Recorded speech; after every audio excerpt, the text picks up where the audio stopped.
Hey guys, it's Peyton Treywick, pitching coach at Paul D. Camp Community College. I'm here with Figure It Out Baseball. You're about to watch a video over banana routes and PFPs. All right guys, so here we're standing about where the mound would be.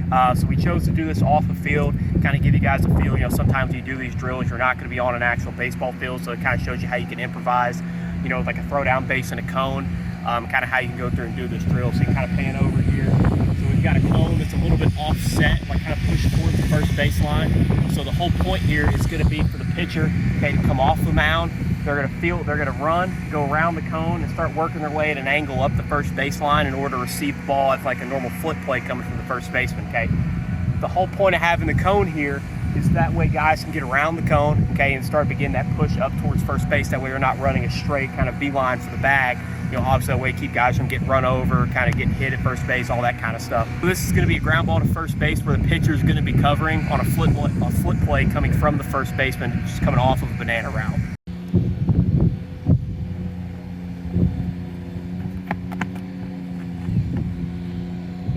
Right there, you saw he comes up the line, never crosses into the baseline. Okay, he comes, hits the bag with what would be his right foot, pushes off the bag and sets, and tries to check the runner, make sure there's not anything going on behind him. You want to push away from first base because obviously there's still a runner coming up the line, so we want to make sure that we're clearing out of the way and our pitchers aren't getting hurt. The whole point here, pushing off the bag, checking the runner, not getting passive, and just kind of stepping on first, breaking down to stop. And we want to stop, rotate, and check what's going on behind us before we kind of give up and stop the play.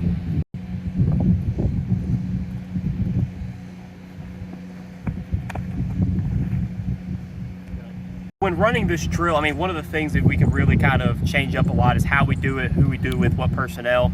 Sometimes we'll have a guy fungoing, they'll be hitting the first baseman, and then the first baseman can get some ground balls, the pitchers can get some covering. Sometimes we won't even have a fungo, I'll just be doing flip work to the pitchers. They'll go through a pitch, fake it, run up the line, they'll cover the bag, we'll work on just fundamentals touching the bag. So I mean, there's different ways you can do it, and kind of be creative with it. To me, there's no one set way you can do it, just because you got to roll with the personnel you have, right? You got to roll with, you know, if you got first baseman that day, if you got enough pitchers, you got another coach hit fungos that day.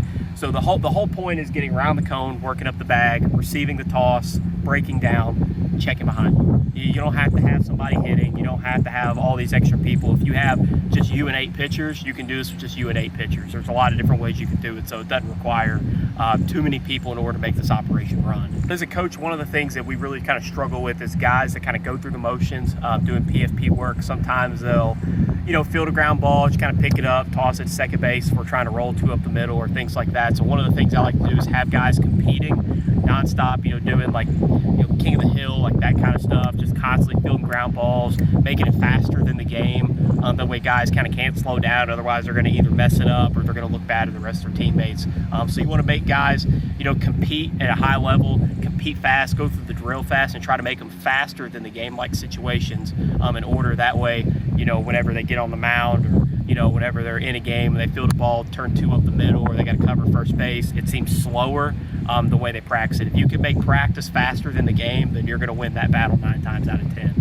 Our guys took a tremendous amount of pride in their PFPs this year. We'd have a guy, you know, field something in the game, and all the POs, the guys that just pitch would just go crazy. So I mean, guys have to hit players. You've got to take a tremendous amount of pride in the little things if you want to be successful at the college level. That's ultimately what it takes. You have to be very well rounded. You got to be able to pitch. You got to be able to field your position, and you got to have the grades. I mean, it all kind of goes hand in hand.